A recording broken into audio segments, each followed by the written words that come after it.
बड़े इजीली आप ये स्कोर अचीव कर सकते हो। करना क्या है, बहुत गौर से चीजें सुननी है। My dear friend, there are few scientific step. इस क्वेश्चन के चंद एक बड़े साइंटिफिक स्टेप्स हैं। पहला स्टेप क्या है? Dear friend, you are suppose to recognise the tenses in Urdu. कि आपने उर्दू के अंदर जो टेंसेस हैं उनको रिकॉग्नाइज करना है।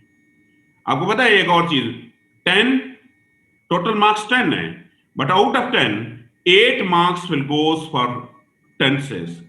10 में से अगर आपने टेंस उर्दू का सही रिकॉग्नाइज कर लिया, बाकी आपको लफ्ज भी ना आए, कुछ भी ना आए, but if you have recognise the tense in Urdu, you out of 10 you can score 8।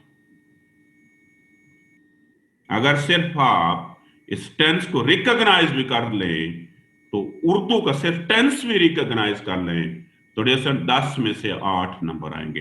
ये देखें ना, यहां पे मैंने एक जुमला लिखाया था, लाहौरवास तहजीब के ये कि लाहौर तहजीब और सकाफत का मरकज था। मेरा पूरा जुमला ठीक था, लेकिन सिर्फ मैंने इज लिखा था, तो टेंस गलत रिकॉग्नाइज कर लिया ना। माय डियर फ्रेंड, जब मैंने टेंस गलत रिकॉग्नाइज कर लिया तो मेरे नंबर नहीं आएंगे। तो कहने का डियर फ्रेंड, अगर मैं सिंपल अल्फाज में बात करूं, तो आपकी पूरी ट्रांसलेशन एक ही चीज पे मुश्तमिल है, या बेस करती है कि you are suppose to recognise the tenses in Urdu. कि आपने उर्दू के जो टेंसेस हैं उनको रिकॉग्नाइज करना है। और माय डियर फ्रेंड, जब आपने उर्दू का टेंस रिकॉग्नाइज कर लिया है, तो फिर उसकी इंग्लिश बनाना आपके लिए बिल्कुल मुश्किल काम नहीं है। कैसे? क्योंकि जो टेंस उर्दू का होगा, आपको उसी का पैरेलल इंग्लिश का टेंस में कन्वर्ट करना होगा। अगर उसका पैरेलल कन्वर्ट नहीं करेंगे, तो आपके मीनिंग्स जो हैं वो मुकम्मल तौर पे चेंज हो जाएंगे। मैं सबसे पहले तो आपसे डियर स्टूडेंट एक क्वेश्चन करूंगा। मुझे सबसे पहले तो आप ये बताएं कि what is the basic function of tenses. Why? किसी भी, आपको पता है दुनिया की कोई भी जुबान जो है, this always based on tenses. कभी आप लोगों ने सोचा कि ये टेंसेस के फंक्शंस क्या होते हैं, क्यों हम टेंस यूज करते हैं? और जैसे जब आपको इसके फंक्शन का पता होगा, तो देन आपको उर्दू के टेंसेस भी आ जाएंगे, देन आपको इंग्लिश के टेंसेस भी आ जाएंगे। जी, सब आप बताना चाह रही हैं, सब why we will use this. जी, हमें से कौन बताएगा? हैंड रेज करे, हम टेंसेस क्यों यूज करते हैं? Anyone among you? जी, कोई आप हैंड रेज करे और मुझे बताए कि हम टेंसेस क्यों यूज करते हैं। ये फैसल बताना चाह रहा है। जी फैसल बताएं। फैसल, मैं आपको सुन रहा हूँ। फैसल बताएं क्यों हम टेंसेस यूज करते हैं। जी सर, टेंसेस में सर एक्शन वर्ब होते हैं, कोई किसी काम के बारे में बताया जाता है, मतलब स्टेटिव वर्ब इसमें नहीं होते। नहीं, मैंने आपसे पूछा बेटे वाई, वजह क्या है, टेंसेस का फंक्शन क्या है, क्यों टेंसेस यूज करते हैं, फंक्शन क्या है टेंसेस का? किसी काम को बताना, कोई काम जिसमें हो रहा हो। बेटे वो तो वर्ब बताता है, वर्ब इंडिकेट करता है कोई काम हो रहा है। टेंसेस का क्या फंक्शन है? जी सॉरी वकार साहब, आप बताएं। सर, टेंसेस का काम होता है जमाने को शो करना, क्योंकि जी काम जो है वो मेडिसन, माजी में हुआ है, वो टेंसेस फ्यूचर का में। सबसे पहला काम जो है, they will indicate the time of action. किसी भी चीज को करने के 3 टाइम होते हैं। मैं देखो ना, मैं कहूंगा कल मैंने आपको प्रेसी पढ़ाई थी, मैं लिखूंगा आई टॉट। मैं आज पढ़ा रहा हूं तो मैं कहूंगा आई एम टीचिंग। मैं कल पढ़ाऊंगा तो मैं कल लिखूंगा कि आई शैल टीच। टेंसेस का सबसे पहला काम ये है कि they will tell you the time of action. ये आपको एक्शन का टाइम बताते हैं। दूसरा फंक्शन क्या है? इसके अलावा एक और भी फंक्शन है, इसके अलावा एक और भी फंक्शन है इसका। कौन बताएगा मुझे?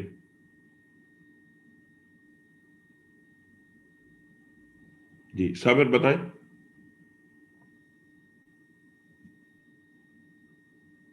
बट इसमें टेंसेस के एक काम नहीं है, इनके 2 काम है। टेंसेस, हम टेंसेस को क्यों यूज करते हैं? You the time of action. और आप यू नो बेटर कि हम इस time is always divided into 3 for the times. Time जो है ना, वक्त जो है, हम उसको 3 में डिवाइड करते हैं। एक होता है प्रेजेंट, जिसमें हम गुफ्तगू कर रहे हैं। एक होता है इससे पहले का कल का टाइम, जैसे हम उसे पास कहते हैं, और एक आने वाला टाइम होता है जिसे हम फ्यूचर कहते हैं। सबसे पहली चीज तो ये है कि this will tell you the time of action. लेकिन उर्दू और इंग्लिश के ये टेंसेस एक दूसरे से मैच नहीं करते। कैसे? इंग्लिश के अंदर जैसे आप वर्ब चेंज करते हैं तो टाइम चेंज होता है। मीन के आपको पता है इज करेंगे तो प्रेजेंट होगा, सॉरी यस, आप वास करेंगे तो पास्ट होगा, और जैसे अगर आप विल यूज करेंगे तो फ्यूचर होगा। उर्दू में ऐसा नहीं है। उर्दू में सिर्फ उर्दू नहीं, जैसे दुनिया की दो किस्म की जबानें, एक है मगरबी जबानें। ये मगरबी जमाने में मैं एग्जांपल देता हूँ, इंग्लिश है, फ्रेंच है, स्पेनिश है, जर्मन है। ये मगरब की जितनी भी जबानें हैं ना, हम इसको कहते हैं वर्ब बेस्ड टेंसेस। कि आप उनका वर्ब चेंज करोगे, जब आप उनका वर्ब चेंज करोगे तो उनका टेंस जो है वो चेंज हो जाएगा।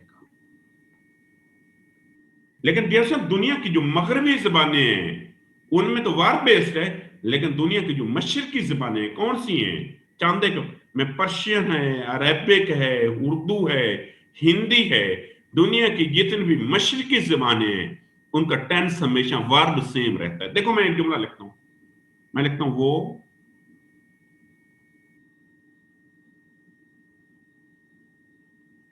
पढ़ा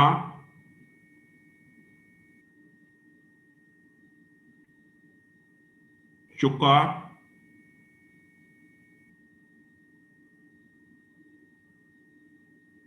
है। मैं इसी का पास लिखूंगा तो मेरा वर्ब सेम लेकर मैं लिखूंगा वो पढ़ा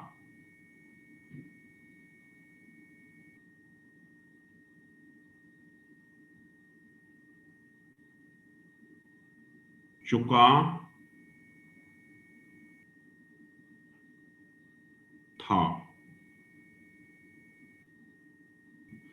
इन दोनों में मेरा वर्ब तो सेम है, और दोनों में वर्ब तो सेम है, पढ़ाना वर्ब है। दुनिया के जितने भी मगरब, यहां तो हमें कंफ्यूजन होती है, जैसे दुनिया की जितनी भी मशरकी जबानें हैं, आपको पता है उनका आखिरी लफ्ज आप चेंज करेंगे, जब आप आखिरी लफ्ज चेंज करेंगे तो आपको पता चल जाएगा कौन सा टेंस है। मैं बड़ा आसान सा फार्मूला बताता हूं, ये फार्मूला है, जैसे जब भी आपका पास्ट टेंस होगा, कोई भी पास्ट टेंस होगा, तो उसका आखिरी वर्ड।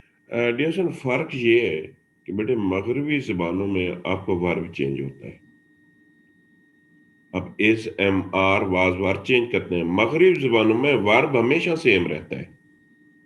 आपका आखिरी लफ्ज जो है ना, वो आखिरी लफ्ज चेंज होता है। जब आखिरी लफ्ज चेंज होता है तो आपका टेंस चेंज हो जाता है। और बिलीव मी, सीएसएस के अंदर जिस बच्चे ने अगर टेंस को सही रिकॉग्नाइज कर लिया ना, देखें 10 में से 8 नंबर तो टेंसेस के हैं, और ये टेबल आप पढ़ लें, आपको इंशाल्लाह ये कभी भी नहीं भूलेगा। हमेशा या था होगा, या थी होगी, या थे होगा।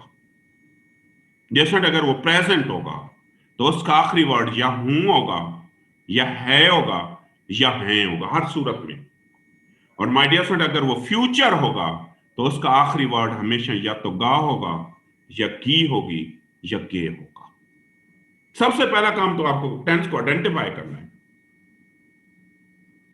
10 में से 8 नंबर इस चीज के हैं। मैं एक पेपर निकालते हैं, हम कोई एक पेपर निकालते हैं तो हम उसको 2016 का पेपर निकाल लेते हैं, हम टेंस को रिकॉग्नाइज करने की कोशिश करते हैं। आम लोगों का ख्याल है, जैसे इस है ने मुझे बताया कि ये प्रेजेंट टेंस है, कि मुल्क के कानून और फर्द की आजादी एक दूसरे की जिद होते हैं। अगेन मुझे है ने बताया कि ये प्रेजेंट टेंस है।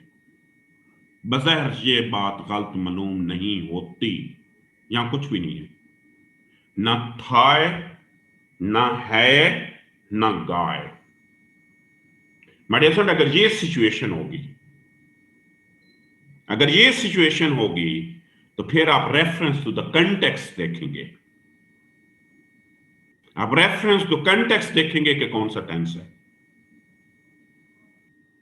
हम इसके आगे भी देखेंगे कौन सा टेंस है, पीछे भी देखेंगे कौन सा टेंस है, तो हमें अंदाजा हो जाएगा कि कौन सा टेंस है। इसको हम फॉर टाइम बीइंग रहने देते हैं। हर कानून शहरियों पे कोई ना कोई पाबंदी ऐड करता है। अगेन इसने बताया प्रेजेंट है। अगर मुल्क में कानून की तादाद ज्यादा हो तो मजबूरी पाबंदियां भी ज्यादा होती हैं। अगेन इसने इंडिकेट किया प्रेजेंट टेंस है। ज्यादा पाबंदियों से फर्द की आजादी उनके बोझ तले दबकर रह जाती है। अगेन इसने हमें बताया प्रेजेंट टेंस है। इसके बरक्स कवानीन की तादाद ज्यादा हो तो मौजूद शहरियों की आजादी का दायरा भी वसी होता है। इसने भी हमें बताया कि प्रेजेंट टेंस है। और क्योंकि इससे पहले भी प्रेजेंट चल रहा है, आगे भी प्रेजेंट चल रहा है, तो हम रेफरेंस टू द कंटेक्स्ट ये चीज गैस कर सकते हैं कि ये भी प्रेजेंट टेंस होगा। आपके 10 में से 8 नंबर इस चीज के हैं। बड़ा आसान सा फॉर्मूला है। मेडिसन उर्दू के टेंसेस की रिकॉग्नाइजेशन उनका आखिरी वर्ड इंडिकेट करता है कि अगर वो पास्ट है तो हमेशा था, थी, थे से एंड होगा। अगर वो प्रेजेंट है वो हूं, है, हैं से एंड होगा। और अगर वो फ्यूचर है तो गा, गी, गे से एंड होगा। अब आते हैं टेंसेस से दूसरा फंक्शन क्या है। हमने तो अभी एक फंक्शन पढ़ा है। माय डियर स्टूडेंट, एक तो फंक्शन ये है कि this will tell you the time of action, और दूसरा इसका फंक्शन ये है कि this will tell you the status of action as well. ये स्टेटस भी आपको बताता है। ये जो सेकंड डिवीजन होती है ना कि सिंपल टेंस है, कंटिन्यूअस टेंस है, परफेक्ट टेंस है, this will also tell you the status as well. ये आपको स्टेटस भी बताएगा। कैसे स्टेटस से कैसा पता चलेगा? My dear friend, second last word जो होता है ये स्टेटस बताता है। स्टेटस का मतलब है किसी भी चीज के 3 स्टेटस होते हैं। पहला होता है डियर फ्रेंड उसकी नेचर बताना वर्क की। इसमें यह नहीं पता चलता, मतलब मैं कहूं कि मैं स्कूल जाता हूं, मैं एक नेचर इंडिकेट कर रहा हूं। दूसरा डियर फ्रेंड होता है कि ये कंटिन्यूटी बताता है कि वर्क इज इन प्रोग्रेस। हम कहते हैं जी मैं स्कूल जा रहा हूं, मीन के प्रेजेंट टेंस का काम है कि this always tell you the nature of action, आगे फर्दर नहीं बताएगा। कंटिन्यूअस टेंस जो होता है this will always indicate that the action is in progress. जो परफेक्ट टेंस होता है माय डियर फ्रेंड ये आपको बताता है कि the work is has been already completed. कि परफेक्ट टेंस आपको बताता है कि आपका एक्शन या वर्क जो है वो कंप्लीट हो गया है। देखो ना, हम जैसे कहते हैं कि I have delivered my lecture. देखो ना, मैं बड़ा आसान सा काम है। My dear friend simple tense आपको नेचर बताते हैं, कंटिन्यूअस टेंस आपको बताते हैं the thing is in progress. Perfect आपको बताता है, परफेक्ट टेंस जो है कि dear friend the thing has been already completed, कि जो आपका एक्शन है वो कंप्लीट हो गया है। और आपका परफेक्ट कंटिन्यूअस टेंस जो होता है कौन सा? जैसे आपका परफेक्ट कंटिन्यूअस टेंस जो होता है वो भी बताता है कि the thing is in progress, लेकिन उसके साथ साथ वो उसका टाइम भी बताता है। देखो ना, कंटिन्यूअस और परफेक्ट कंटिन्यूअस में क्या वर्क है कि एक सिर्फ ये बताता है कि the work is in progress. For example मैं कहूं आई एम टीचिंग, और परफेक्ट मीन के कंटिन्यूअस परफेक्ट टेंस ये बताता है कि वो ये भी बताता है कि the thing is in progress, और साथ साथ आपको this will also tell you the time of action as well. और ये आपको कैसे पता चलेगा? माय डियर फ्रेंड, आपका सेकंड लास्ट वर्ड जो होता है, आपका सेकंड लास्ट वर्ड जो होते हैं ये आपको टेंस की सब टाइप्स बताते हैं। देखें ये टेबल को हम दोबारा देखते हैं। हम दोबारा हमारा जो टेबल है, मैं कहता हूं डियर, सिर्फ इस टेबल को आप एक अच्छे अंदाज से पढ़ लें, आपको टेंसेस या ट्रांसलेशन कभी भी नहीं भूलेगी। देखो मैंने कहा डियर वी हैव टू, मैंने आपको बताया कि हमारी 2 किस्म की डिवीजन है। एक ये डिवीजन है, हम इसको कहते हैं हॉरिजॉन्टल डिवीजन। हॉरिजॉन्टल डिवीजन आपके टेंस की मेजर टाइप्स बताएगी। मेजर क्या है कि पास्ट है, प्रेजेंट है या फ्यूचर है। This will tell you the major type. और ये आखिरी वर्ड जो है डियरसन, आपका आखिरी वर्ड आपको मेजर टाइप बताता है कि आपका मेडिसन जो आपका लास्ट वर्ड होगा वो आपको मेजर टाइप को इंडिकेट करेगा। आखिरी वर्ड आपको बताएगा कि इसकी मेजर टाइप कौन सी है। दूसरी बात डियरसन, इसको हम कहते हैं, मसलन देखो ना, बड़ा आसान सा काम है कि जब भी वो पास्ट होगा वो एंड या था से होगा या थी से होगा या थे से होगा। बढ़िया सर, वो प्रेजेंट होगा तो हूं से होगा, हैं से होगा, हैं से होगा। और अगर वो फ्यूचर होगा वो गा से होगा, वो गी से होगा, वो गा से होगा। वो कहते हैं सब टाइप। ये माइनर टाइप बताती है कि जी सिंपल है, और ये आपका सेकंड लास्ट वर्ड जो होता है ये बताता है कि जैसे अगर वो ता ती ते है, ता ती ते है, छोटी ये बड़ी ये है, कि वो सिंपल टेंस होगा। मडियसेंट अगर सेकंड लास्ट वर्ड आपका रहा रही रहे है तो वो भी आपका कंटिन्यूस टेंस होगा। अगर आपका सेकंड लास्ट वर्ड लिया या चुका है तो वो परफेक्ट टेंस होगा। और डियरसेंट अगर सेकंड लास्ट वर्ड आपका अगेन लाइक द कंटिन्यूअस, वो रहा रही रहे है, लेकिन अगर उसके साथ वक्त का भी जिक्र कर दिया गया है तो वो प्रेजेंट या कोई भी परफेक्ट कंटिन्यूस टेंस होगा। लेकिन सिंपल की एक और भी निशानी है। जैसा आपको पता है, दो किस्म के जुमले होते हैं। एक जुमले वो होते हैं जिनके अंदर एक्शन होता है, और एक वो होते हैं जिनके अंदर स्टेटमेंट होती है। मैं एक जुमला आपके लिए लिखता हूं। मैं लिखता हूं कि मैं एक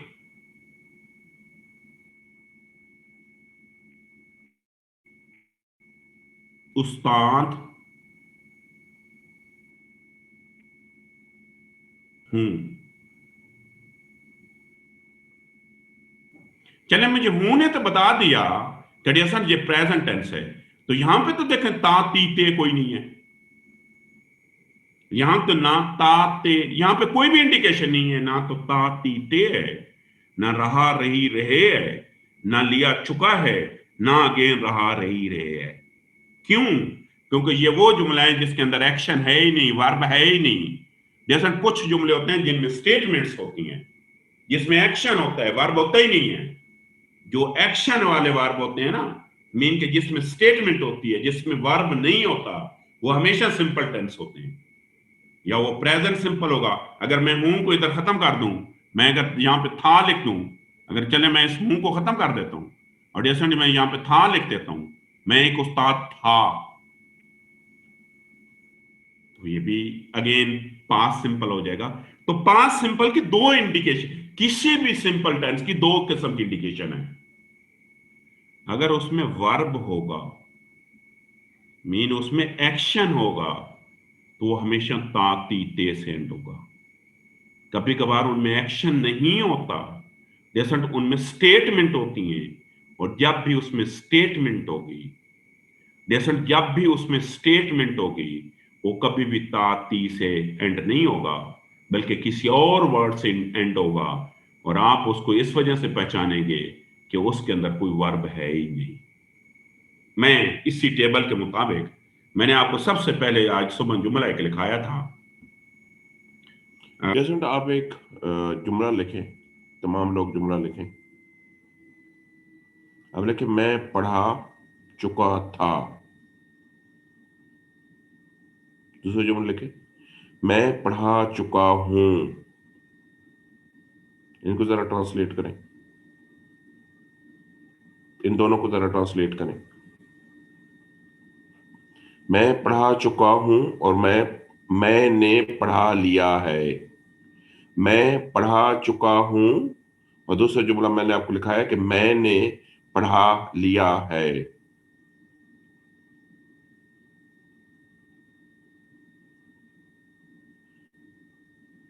करें जरा इनकी ट्रांसलेशन।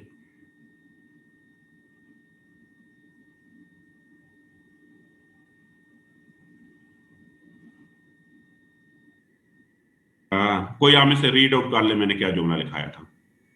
ये सब आप पढ़ लें। आप मैंने क्या सबसे पहला जुमला क्या लिखा है? सब मैं आपको सुन रहा हूं।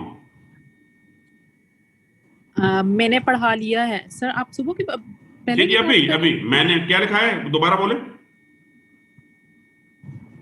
अभी जो लिखवाया था मैंने पढ़ा लिया है। जी हम लिखाया था मैंने पढ़ा लिया है।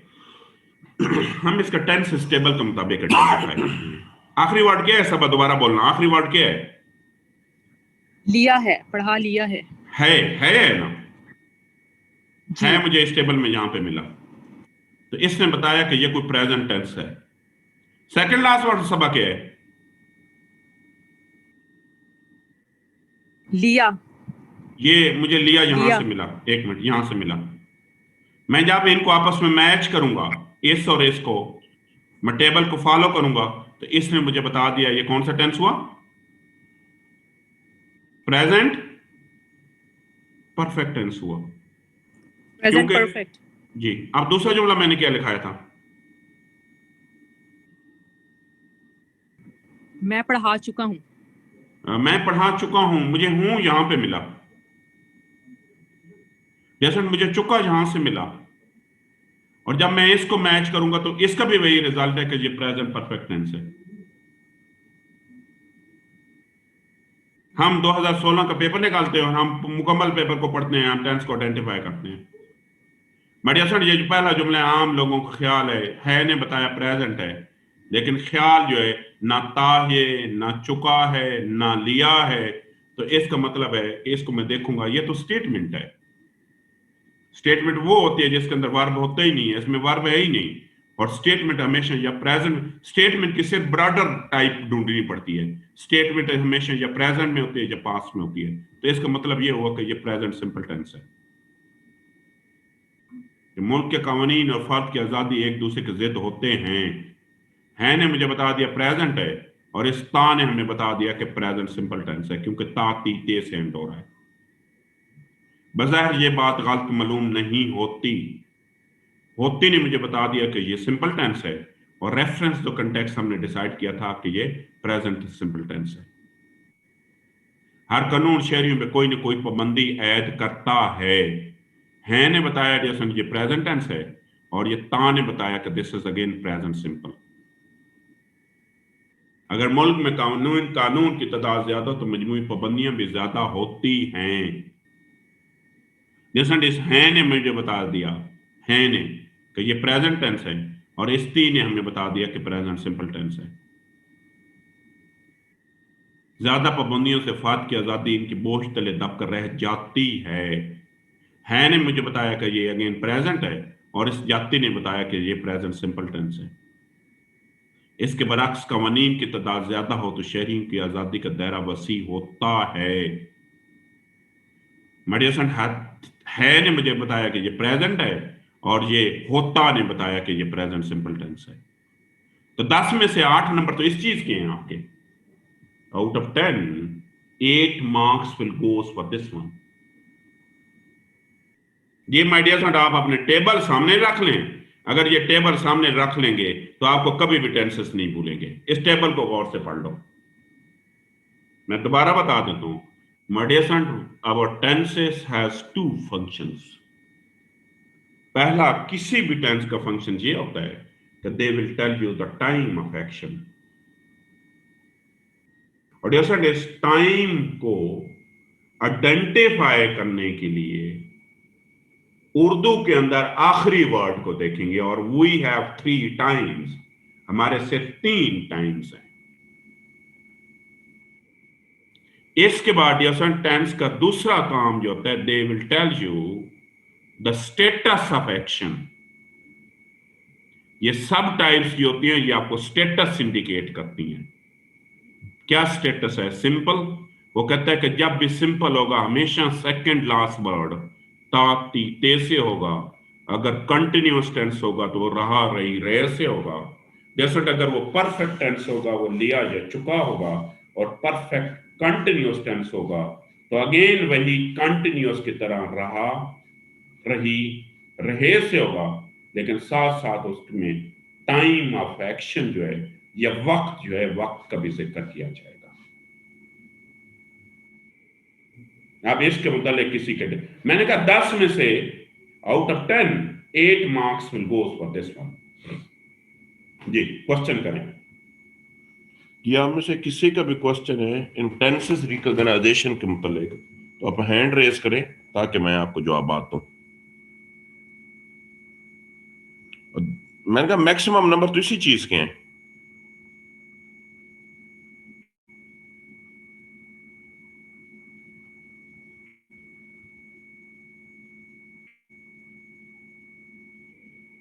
अगर किसी का कोई इसके मुतालिक क्वेश्चन है तो क्वेश्चन करें। जी अब्दुल फतेह, आप क्वेश्चन सर करें। सर फॉर एग्जांपल एक क्वेश्चन आता है, वो काम करते करते चला गया, सर इसमें कैसे आइडेंटिफाई होगा? वो काम करते करते चला गया। अच्छा, ये चला, ये क्या आपको सेंस दे रहा है? सर पास्ट का। बेटे ये पास्ट टेंस है, जी क्योंकि सर। कुछ जुमले ऐसे होते हैं, वो अक्सर मैं आगे बताता हूं, वो भी बता दूंगा। कुछ जुमले ओके सर। होते हैं एक्सेप्शंस होती हैं, वो इस टेबल के मुताबिक नहीं होते, लेकिन ऐसे जुमले पेपर में नहीं आते। Okay sir. ठीक है, अच्छा। दूसरी माय डियर स्टूडेंट, जो दूसरी चीज मैं आपको बताऊंगा, दूसरी चीज जो आपको रिक्वायर्ड है, आपने अगर टेंस को सही रिकॉग्नाइज कर लिया, आउट ऑफ 10 8 मार्क्स का तो आपके कंफर्म हो गए। दूसरी चीज क्या है? My dear son, you must have the adequate vocabulary of Urdu as well as English. आपकी उर्दू और इंग्लिश दोनों की अच्छी वोकेबलरी होनी चाहिए, और हर बच्चे की होती है अच्छी। अगर हम सपोज करते हैं उर्दू का एक लफ्ज है, उसके मीनिंग आपको नहीं आ रहे हैं, तो आप लाजिम है कि रेफरेंस द कंटेक्स्ट उसको गैस करें। अगर फिर भी लफ्ज, मतलब यहां पे देखें ना, आखिरी एक लाइन है, जहां पे एक लाइन में पढ़ रहा हूं, यहां पे एक अक्सर जुमले को बहुत से लोगों को मतलब नहीं आता। ये जुमला है कि अज़म, अमल, दयानत, खताबत। अक्सर लोग इस खताबत में कंफ्यूज हो जाते हैं। यार इस लफ्ज को ब्रेक करो, इसको ब्रेक करो। खताबत किससे निकला है? खुतबा, खतीब। तो जब आप इसको ब्रेक करोगे ना, खुतबा, खतीब, खताबत, आप 100% इसको गैस कर सकते हो। तो अगर आपको इसी तरीके से 2019 का पेपर जो आया था, उसमें एक लफ्ज आया था जो बहुत से लोगों को कंफ्यूज कर रहा था। वो आया था कि चश्म पोशी। बहुत से लोगों को, इसको ब्रेक करो ना, चश्म, चश्मा,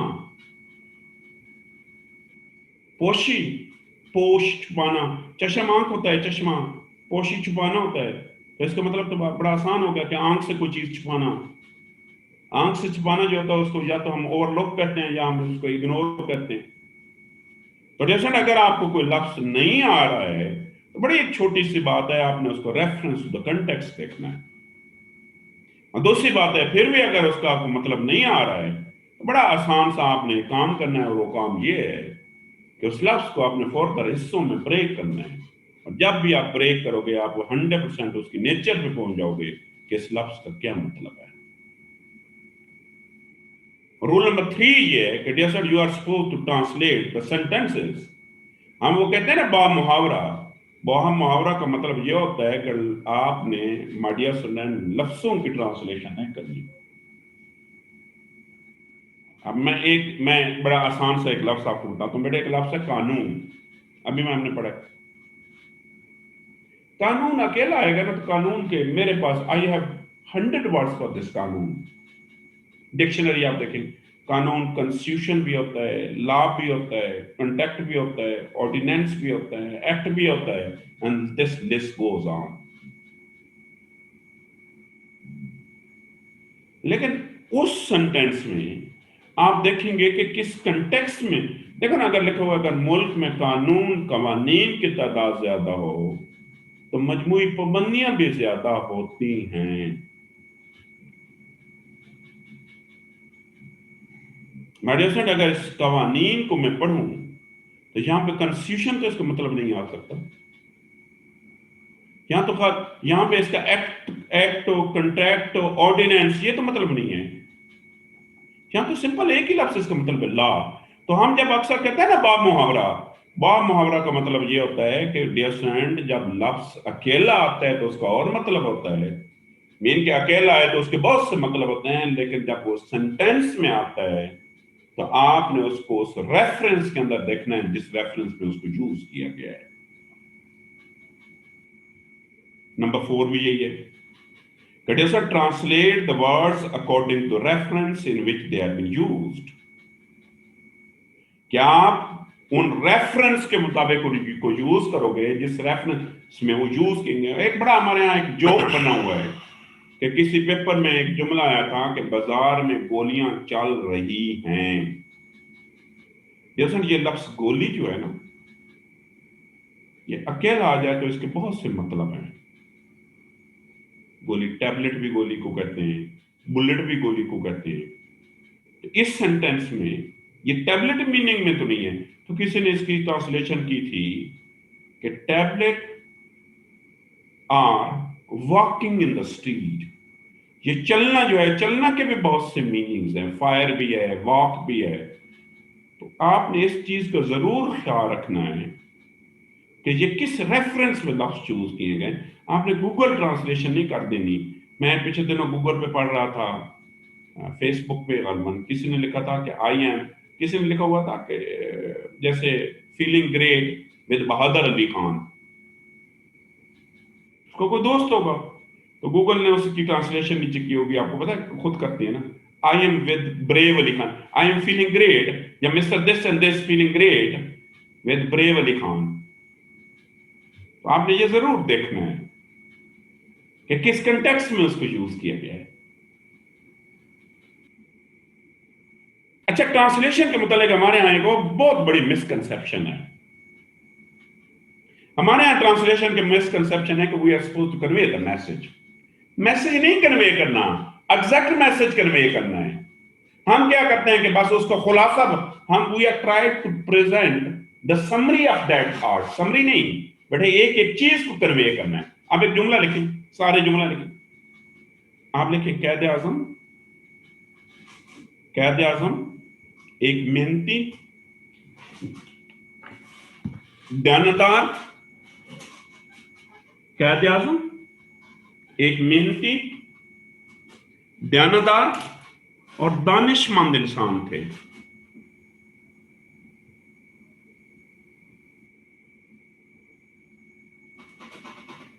बहुत से लिखते वो लोग इसकी ट्रांसलेशन के करेंगे कि कैद Azam was a great person.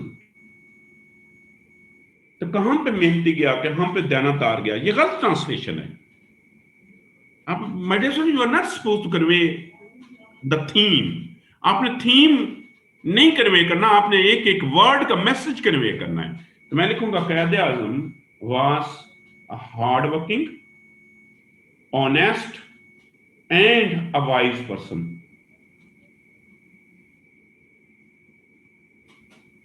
मैं इसकी ये ट्रांसलेशन करूंगा। तो हमारे यहां एक एक मिसकंसेप्शन आ गई है कि जी इसका थीम कन्वे करना है। तो आप अगर आप थीम कन्वे करने की कोशिश करेंगे तो आपको फिर नंबर तो नहीं मिलेंगे।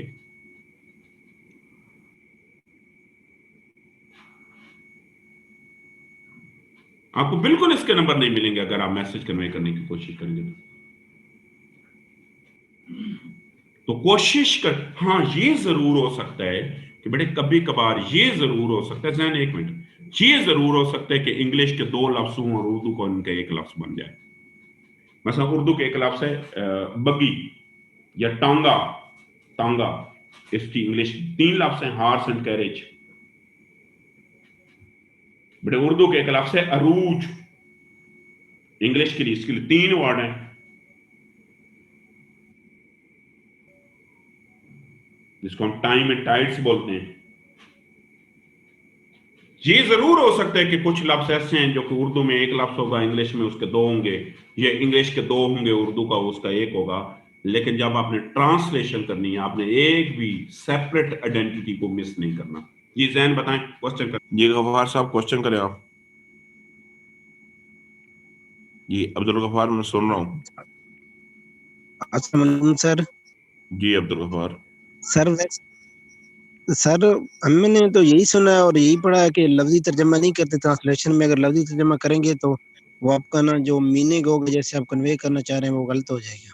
मैं बताऊँ अब्दुल गफ्फार, लफ्जी जो तर्जमा है ना हम उसको गलत समझते हैं। लफ्जी तर्जमे का मतलब ये है कि लफ्ज है ना कि हमें कानून की पाबंदी करनी चाहिए। यहाँ कानून के बहुत से मतलब हैं, ऐसे ही है। यहाँ कानून का मतलब कॉन्स्टिट्यूशन भी है, ऑर्डिनेंस भी है, एक्ट भी है। इसका मतलब ये होता है बा मुहावरा जो हम कहते हैं कि यार लफ्ज जिस कंटेक्स्ट में यूज किया गया है उस लफ्ज को उसी कंटेक्स्ट में लिखना है। बा मुहावरा का ये मतलब नहीं होता कि आधे लफ्ज छोड़ दोगे और आधे लफ्ज स्किप करके थीम बयान कर दोगे। बा मुहावरा का मतलब ये है कि जो लफ्ज जिस कंटेक्स्ट में यूज किया गया है उसके मुताबिक उसका मीनिंग लिखोगे। लफ्ज लफ्जी मतलब नहीं लिखोगे। लफ्जी मतलब तो ये है कि ये जब कानून है ये कॉन्स्टिट्यूशन भी होता है, लेकिन यहां पे तो कॉन्स्टिट्यूशन ठीक नहीं होगा। यस सर, यस सर, इसका ये मतलब होता है। Thank you. Yes sir, thank you sir, thank you.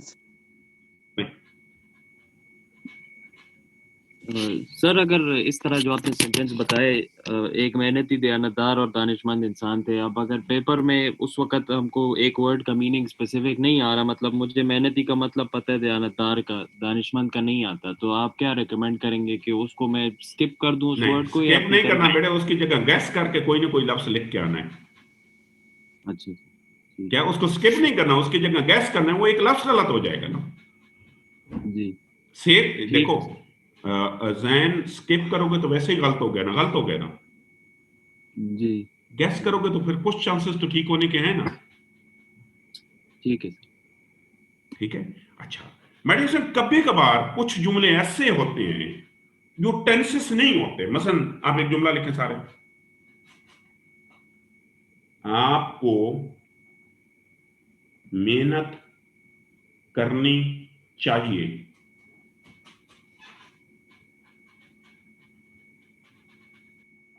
आपको मेहनत, हिना आप बताएं ये कौन सा टेंस है टेबल के मुताबिक, ये कौन सा टेंस है? हिना आप बताएं।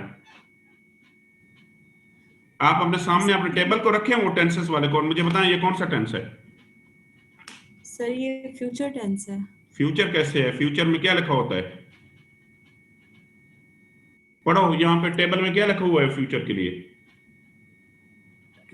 सर गा गी गे तो मैंने जुमला क्या लिखा है? आपको मेहनत करनी चाहिए। सर इसके नीचे अगर सिंपल में देखें तो ये लिखी हुई बेटे, नजर आ रही है। वो तो सेकंड लास्ट वर्ड होता है। यहां तो करनी, चले करनी यहां पे लिखा हुआ है, वो तो सेकंड लास्ट वर्ड है।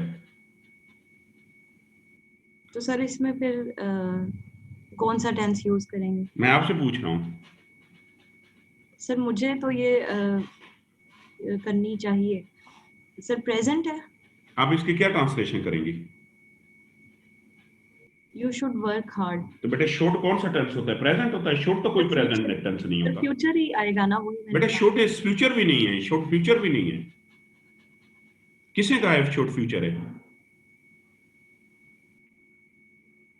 सर फिर इसमें इनमें से तो कोई भी टेंस नहीं यूज हो रहा। हमें से कौन बताएगा मुझे ये कौन सा टेंस है? मॉडल है सर, मॉडल टेंस है सर। बेटे ये कोई भी टेंस नहीं है, ये टेंस है ही नहीं। कुछ जुमले होते हैं बेटे वो टेंस की कैटेगरी में फॉल ही नहीं करते, हम उसे मॉडल सेंटेंस बोलते हैं। मैं वो भी पढ़ाता हूं। देखो ना, एक जुमला है आपको मेहनत करनी है, ये भी कोई टेंस नहीं है। वो मैं एक मिनट डियर स्टूडेंट, कभी कभार, ये बड़ा रेयर होता है, हमेशा नहीं आते, ये 1% होते हैं। कभी कभार एक टेंस ऐसा आएगा कि वो टेंस टेबल के मुताबिक नहीं होगा, जैसे अब्दुल फतेह भी मुझसे पूछ रहे थे। जैसे वो मॉडल वर्ब होगा। पहली चीज ये है कि जैसे मॉडल में कुछ चीजें होती हैं वो एबिलिटी को कन्वे करती हैं। किस चीज को? मैं एक जुमला उर्दू में लिखूं ना कि आप CSS पास कर, मैं लिखूं ना कि मैं लिख सकता हूं, ये कोई टेंस नहीं है, ये मेरी एबिलिटी को इंडिकेट कर रहा है। अगर कोई चीज किसी चीज को एबिलिटी को इंडिकेट करती है तो डियर स्टूडेंट, या वो कैन आप यूज करेंगे या आप उसके लिए कुड का लफ्ज यूज करेंगे। कैन प्रेजेंट है और कुड जो है वो पास्ट है। जैसे कभी कभार आपके जुमले के अंदर सजेशन होती है, मीन उर्दू में हम कहते हैं या तो वो एडवाइस होगी या वो सजेशन होगी। जैसे जब भी उर्दू के अंदर सजेशन होगी ना, तो उसके एंड पे चाहिए आएगा कि आपको पढ़ना चाहिए, आपको डॉक्टर के पास जाना चाहिए, आपको मेहनत करनी चाहिए, आपको उस्ताद का एहतराम करना चाहिए। माय डियर फ्रेंड, जब भी सजेशन होगी वो उर्दू में हमेशा चाहिए के साथ एंड होगी। और सजेशन प्रेजेंट की भी हो सकती है। मसलन एक पास की प्रेजेंट की क्या है कि आपको मेहनत करनी चाहिए, पास की भी हो सकती है आपको मेहनत करनी है, और फ्यूचर की भी हो सकती है। तो जैसे अगर वो प्रेजेंट की है तो उसके लिए आप या तो शुड यूज करेंगे या आप आउट टू यूज करेंगे। आउट टू उतना ही फॉर्मल है जितना शुड है।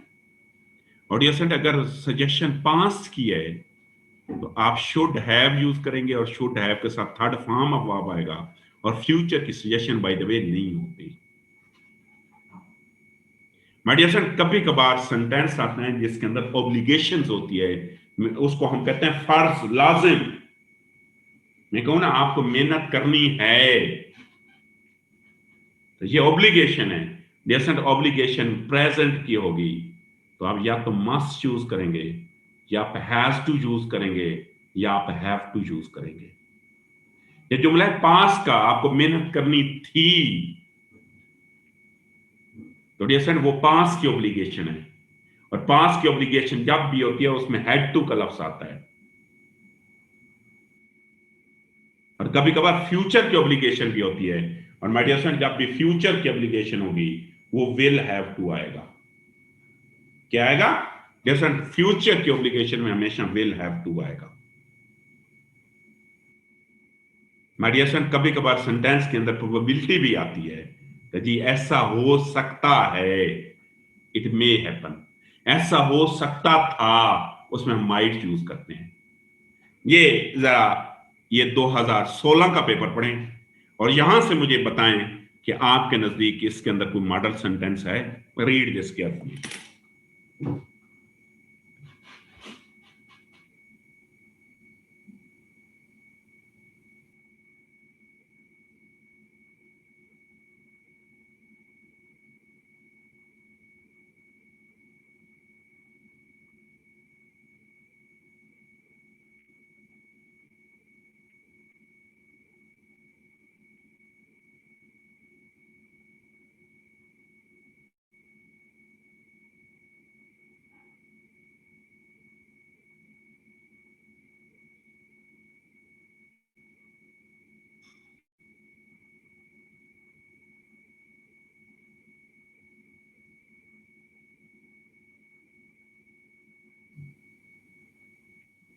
ये कौन बताएगा इसमें कोई मॉडल है या नहीं है?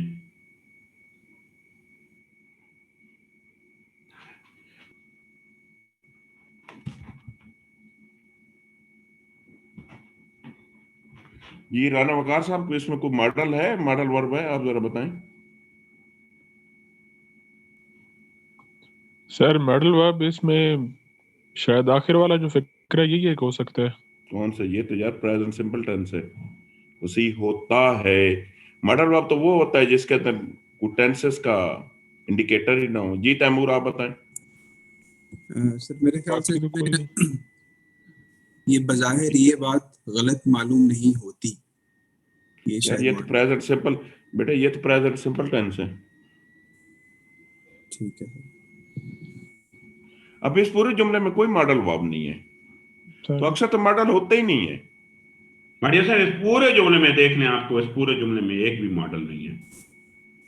मुझे सिंपल 1 मिनट दें, मैं 1 मिनट के लिए म्यूट करूंगी।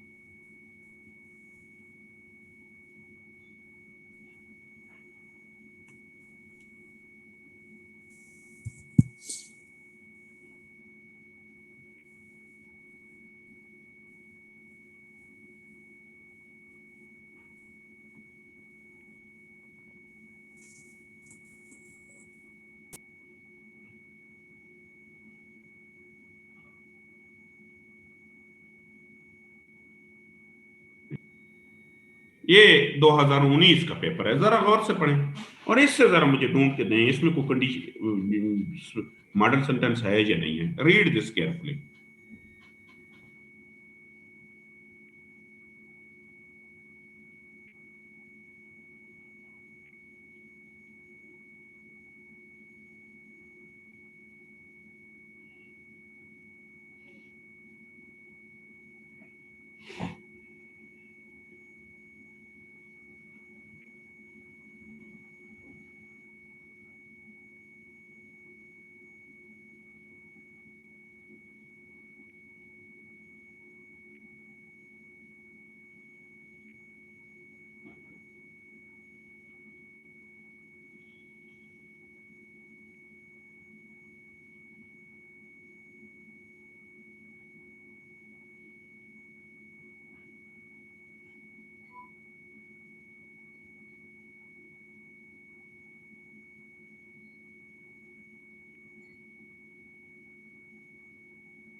कोई हैंड रेज करे अगर आपको कोई जहां पे कोई कंडीशनल सेंटेंस किसी को मिला है तो जरा।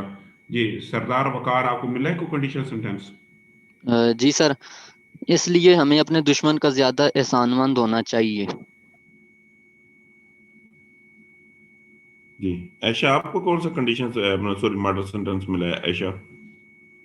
सर यही इसलिए हमें अपने दुश्मन का ज्यादा एहसानमंद होना चाहिए। इसके अलावा नहीं है कोई? No sir. जी साबिर गुलाम, आपको कौन सा मिला है मॉडल सेंटेंस? सभी सेंटेंस में एक मॉडल, इसके अलावा नहीं है? इसके अलावा बिल्कुल सही कह रहे हैं। मॉडल सेंटेंस बड़ा रेयर होता है और मोस्टली शुड वाला ही आता है। इसके अलावा बड़ा रेयर है कोई जुमला मॉडल आ जाए। तो मैंने आपको क्या बताया, मैंने कहा डियर स्टूडेंट आपको मॉडल सेंटेंसेस आने चाहिए। इसके साथ साथ डियर स्टूडेंट आपको कंडीशनल सेंटेंसेस आने चाहिए। आपको याद होगा मैं आपको कंडीशन, कभी कभार उर्दू में भी कंडीशनल सेंटेंस होते हैं। ये एक कंडीशन सेंटेंस आया हुआ है 2016 के पेपर में, जरा इसकी ट्रांसलेशन तो करें। तो आप ना करें, मैंने इसकी 2 ट्रांसलेशन लिखी हैं, मुझे बताएं। और जब तक इसकी टाइप आइडेंटिफाई आप नहीं करेंगे आपको नहीं पता चलेगा कौन सी कंडीशन है। जरा इसको रीड आउट करें और इसकी कौन सी ट्रांसलेशन ठीक है। पहले वाली ठीक है, दूसरे वाली है। एक जीरो कंडीशन के मुताबिक मैंने ट्रांसलेशन की है और एक फर्स्ट के मुताबिक की है। मैंने डेसन आपको अभी कंडीशन सेंटेंस पढ़ाने हैं, लेकिन अगेन कंडीशन सेंटेंस वो होते हैं जो उर्दू में अगर से स्टार्ट होते हैं और ये हर साल करेक्शन में भी आते हैं, ट्रांसलेशन में भी आते हैं। जरा इनको देखें, गौर से पढ़ें और इनकी ट्रांसलेशन बताएं कौन सी सही है।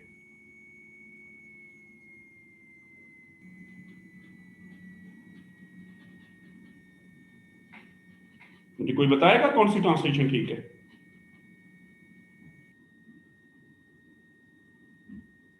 हैंड रे ये आमिर, आप बताना चाह। आमिर कौन सी ठीक, जाज़ब कौन सी ठीक है? जाज़ब मैं सुन रहा हूँ। अच्छा जी सर, आई थिंक सेकंड वाली ठीक है। क्यों सेकंड वाली ठीक है? सर बिकॉज उसमें आर कंसिडरेबल क्यूमुलेटिव रिस्ट्रिक्शंस और पाबंदियां भी ज्यादा होती हैं। मुझे लग रहा है कि बिल्कुल ठीक आप कह रहे हैं। अच्छा ये ऐशा बताएं कौन सी सही है? सर सेकंड वाली, मतलब उसमें देखो बड़े सिंपल सी बात है, सिंपल सी बात है। इसके एंड में क्या लिखा हुआ है? होती हैं कौन सा टेंस है? प्रेजेंट टेंस है। विल तो नहीं लिखा हुआ, विल तो नहीं लिखा हुआ है। अगर या तो होता गा कि ज्यादा हूंगी, ये तो लिखा हुआ ही नहीं है। होती हैं और हैं जो है वो प्रेजेंट टेंस है। तो you have to follow this tense as well. आपको टेंस को फॉलो करना पड़ेगा यार। विल तो नहीं है ना, विल तो तब आता अगर वो होती ज्यादा हूंगी।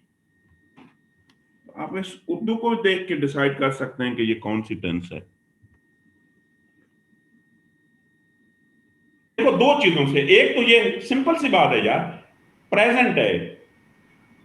अगर पहली ट्रांसलेशन होती तो ये ऐसे होना चाहिए, मजमूई पाबंदियां भी ज्यादा होंगी। और ये जीरो कंडीशन तो है ही नहीं। जीरो कंडीशन में तो, और सॉरी ये फर्स्ट कंडीशन है ही नहीं। ये तो जीरो कंडीशन है, ये तो यूनिवर्सल ट्रुथ है। जीरो कंडीशन में दोनों प्रेजेंट आते हैं, दूसरा ऐसा इस वजह से प्रेजेंट आता है कि यूनिवर्सल ट्रुथ होता है।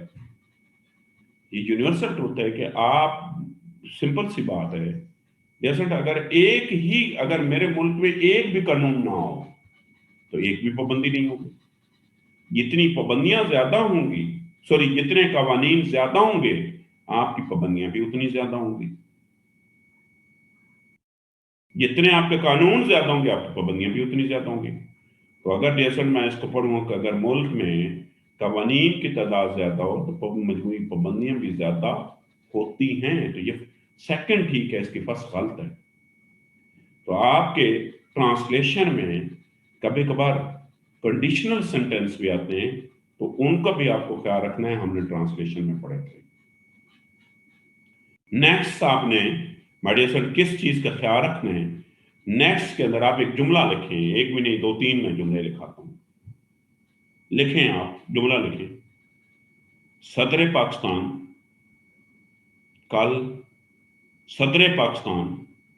कल तकरीर करेंगे। सदर पाकिस्तान कल तकरीर करेंगे। दूसरा जुमला लिखें, वो काम कर चुका था। वो काम कर चुका था।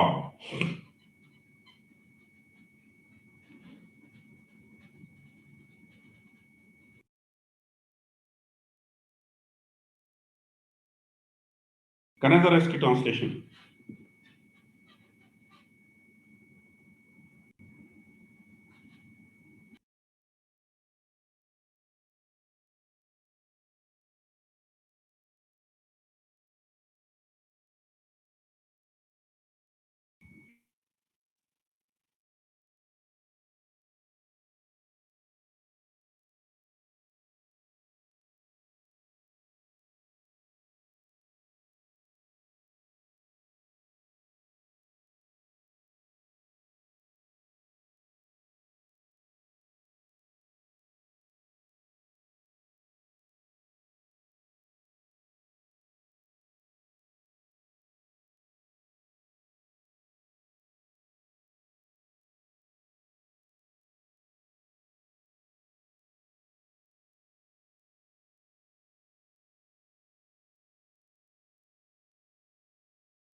अच्छा डियर स्टूडेंट, आपने ट्रांसलेशन कर, मैं पहले जुमले की ये 3 ट्रांसलेशन किए हैं, जरा इनको गौर से देखें। मैंने कहा था president of Pakistan will deliver a speech tomorrow. मैंने कहा था president of Pakistan is going to deliver a speech tomorrow. और मैंने लिखा था president of Pakistan delivers a speech tomorrow. आपके नजदीक डियर स्टूडेंट ये कौन सा, सबा आप बताओ, सबा या सॉरी डॉक्टर सोनिया आप बताएं कौन सा सेंटेंस ठीक है। सोनिया आप बताएं, Sonia. Sir, I guess third one. Third ठीक है, फर्स्ट ठीक नहीं है।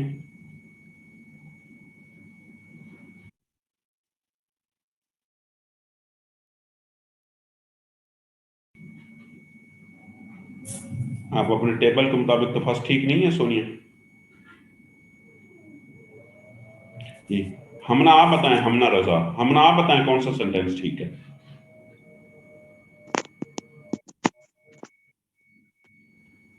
Sir first one. सेकंड और थर्ड के मुताबिक आपका क्या ख्याल है? सर सेकंड भी ठीक लग रहा है लेकिन थर्ड नहीं ठीक लग रहा। थर्ड क्यों नहीं ठीक लग रहा है? सर मतलब टुमारो में फ्यूचर की बात आ गई है तो विल आना बेटर लाज़िम है। लगता है। अच्छा यस सर। अच्छा, एक और मैं, एक मिनट, हमना आपने ही मुझे बताना है। हमना अक्सर हम अखबार पढ़ते हैं बेटे, क्रिकेट मैच कल होना है, लेकिन अखबार में आज की डेट में लिखा हुआ होगा कि match starts tomorrow at 11 o'clock, will start तो नहीं लिखा हुआ होता, ऐसा ही है?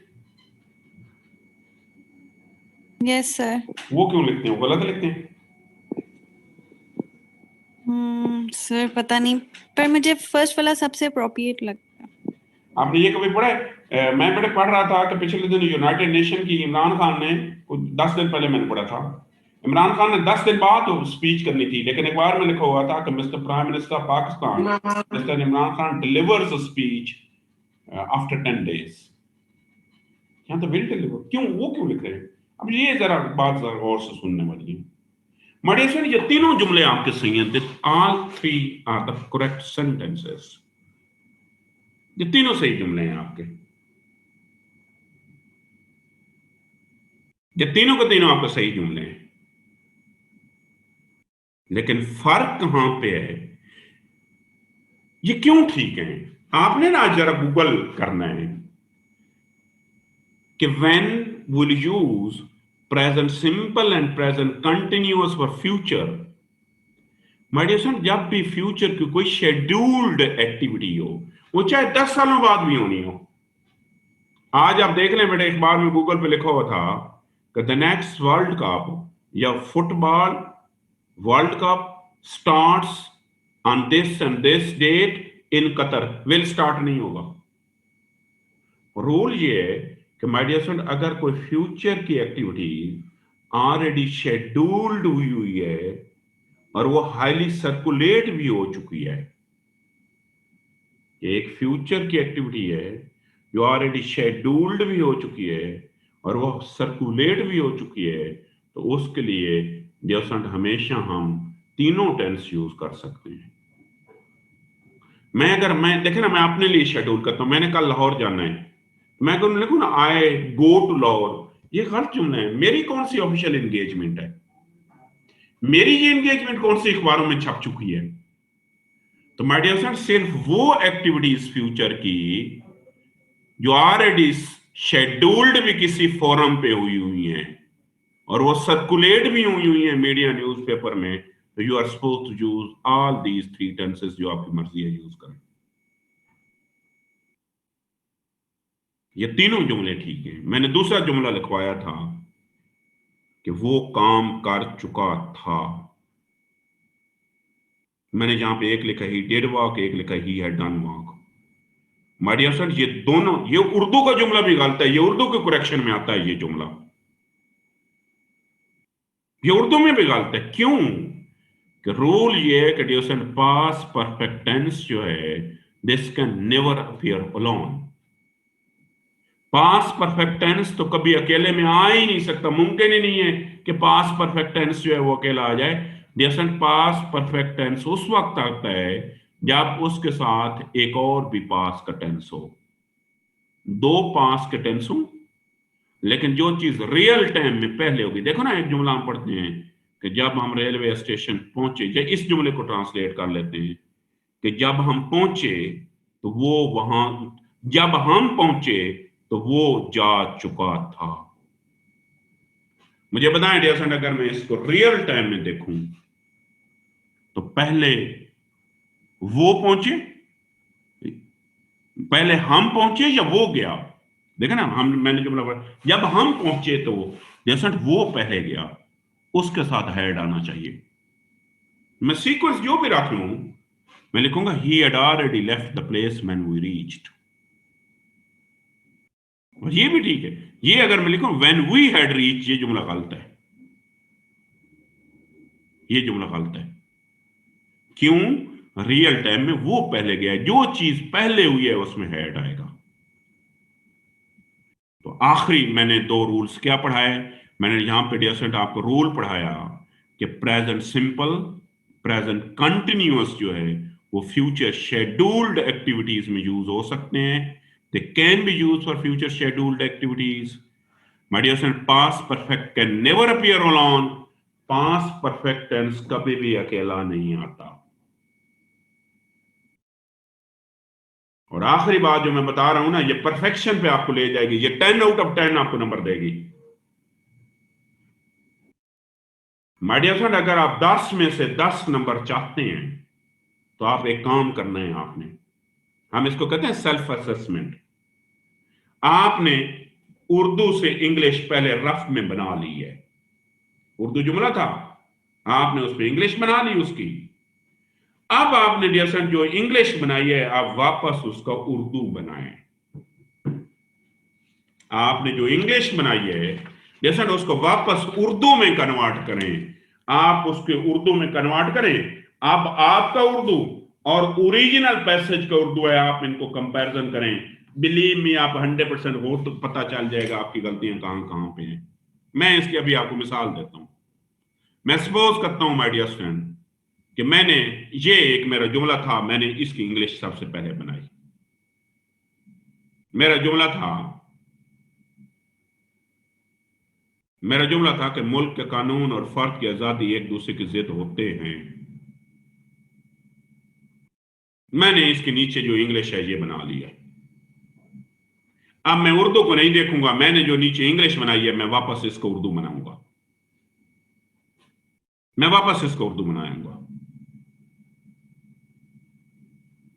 कि मैं जो ये इसके वापस उर्दू बनाऊंगा, मैं इसकी उर्दू बनाऊंगा। मैंने यहां दला में लिखा है, मैं लिखूंगा मुल्क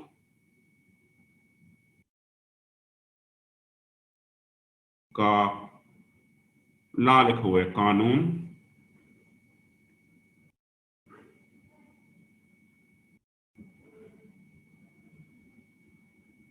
मैंने लिखा है मुल्क का कानून, एन इंडिविजुअल लिखो, और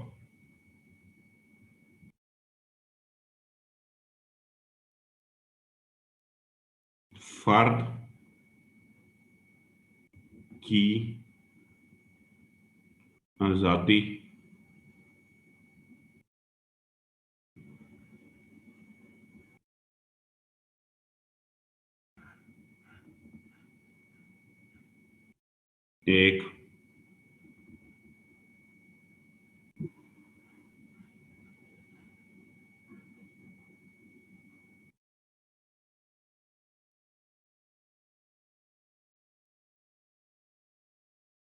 एक दूसरे की जिद होते हैं। अब ये मैंने ट्रांसलेशन बनाई है। अब मैं क्या करूंगा, अब मैंने ये जो बनाई है मैं वापस उर्दू और इसका आपस में, जो रियल उर्दू था और इसका आपस में कंपैरिजन करूंगा। जब मैं कंपैरिजन करूंगा, यहां पे देखें आप इनका कंपैरिजन, वहां पे लिखोगा मुल्क के कानून,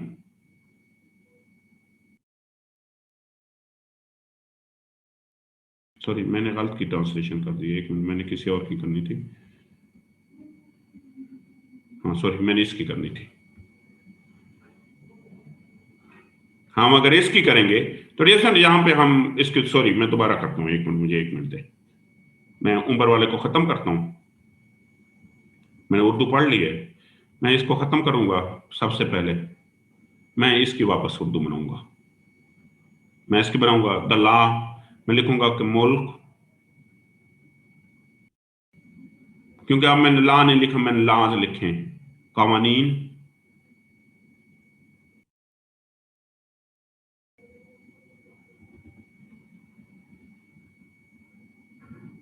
और अफराद,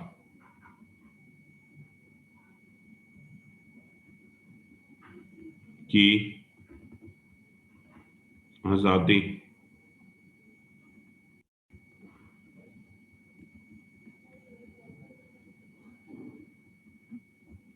एक दूसरे के जिद होते थे।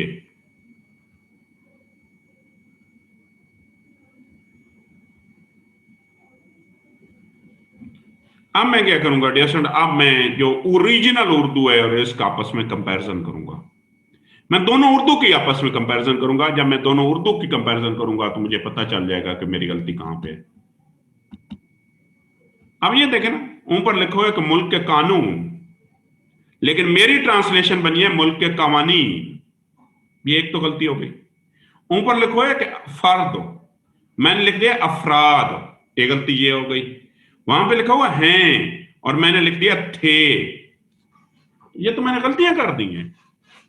मैं तो अपना खुद टीचर हूं, मैं तो तो इसका मतलब ये है कि जब मैं दोनों उर्दू को आपस में कंपैरिजन करूंगा तो मैं 100% ढूंढ लूंगा गलती किधर है। मैं सबसे पहले ये एस खत्म करूंगा, देन मैं दोबारा ये एस खत्म करूंगा, मैं इसको आर करूंगा। मैं जब इसको आर करूंगा तो मुझे पता चल जाएगा गलती कहां कहां पे हुई है।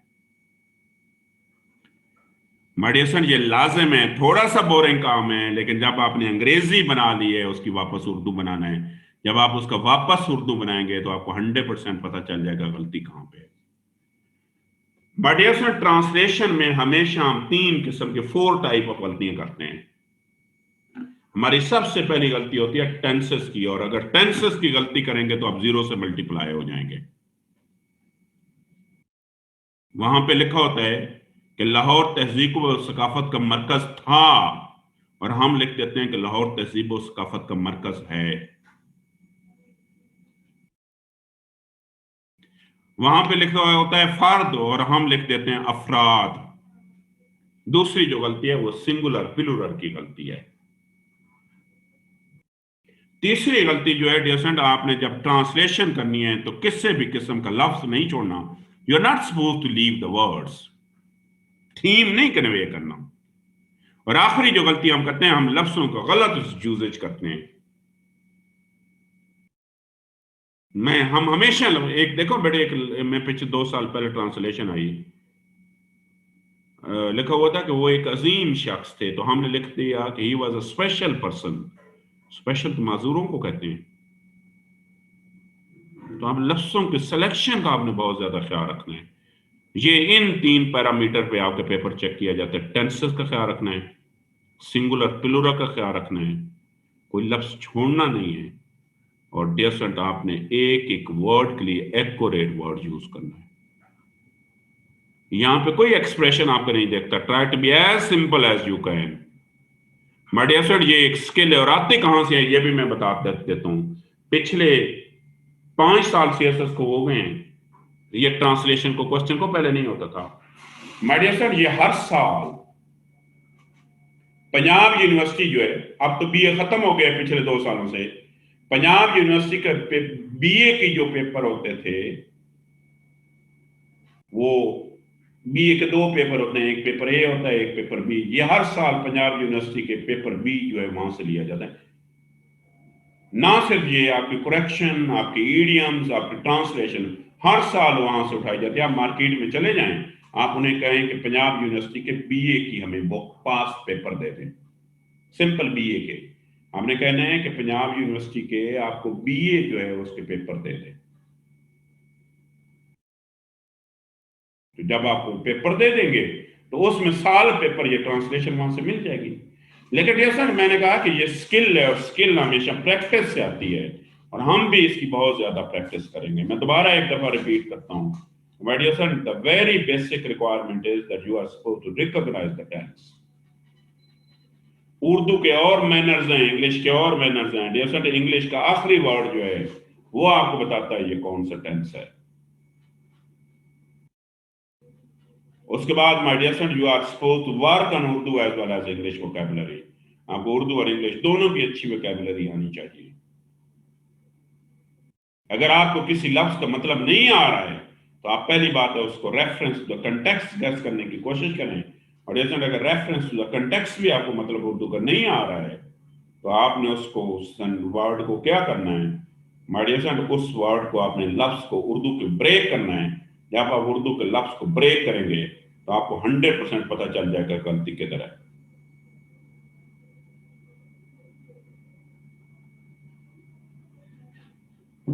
Mediation, translate the word according to the reference in which they have been used. आप लफ्जों की रेफरेंस के मुताबिक ट्रांसलेशन करेंगे। Do not leave the words, आप लफ्जों को छोड़ेंगे नहीं।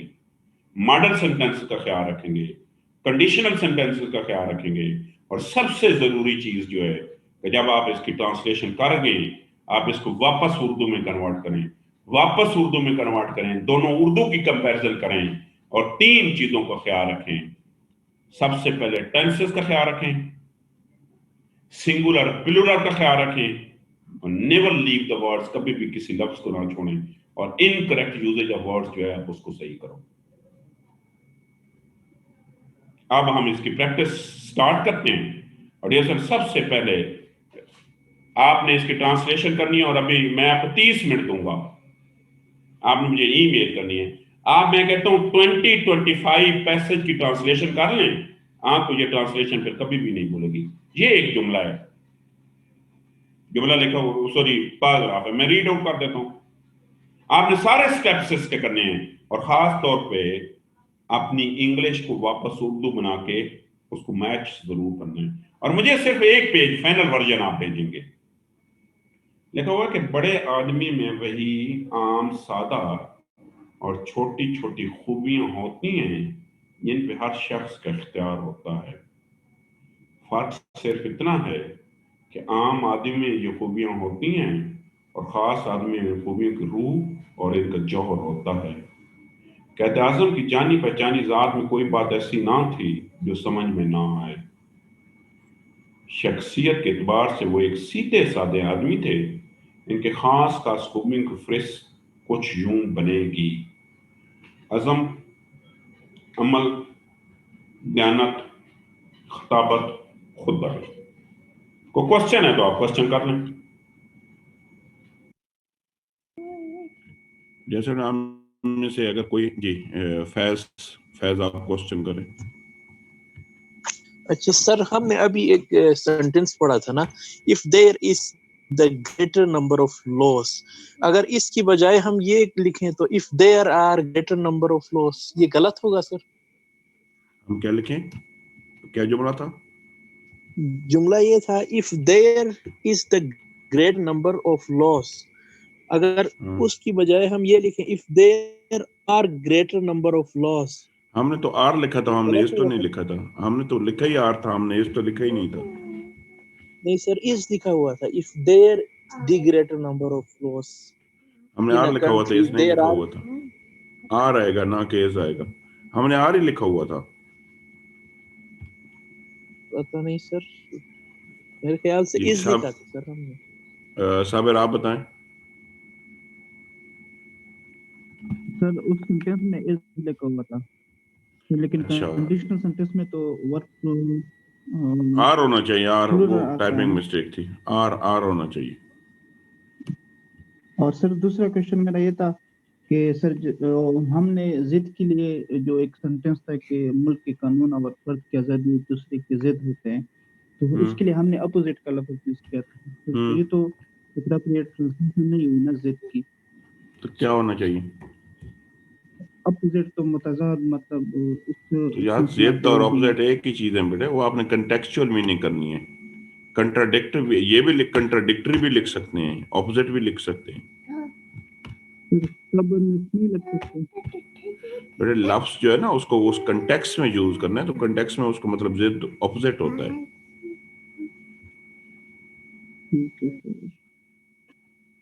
अच्छा, अब ये आपने इसकी ट्रांसलेशन करनी है और आपने ये ट्रांसलेशन मुझे भेजनी है। करें जरा इसकी, और ये मुझे 9:30 तक मिल जानी चाहिए। हम क्लास इधर ही एंड करते हैं, इंशाल्लाह कल हम आगे मूव करेंगे।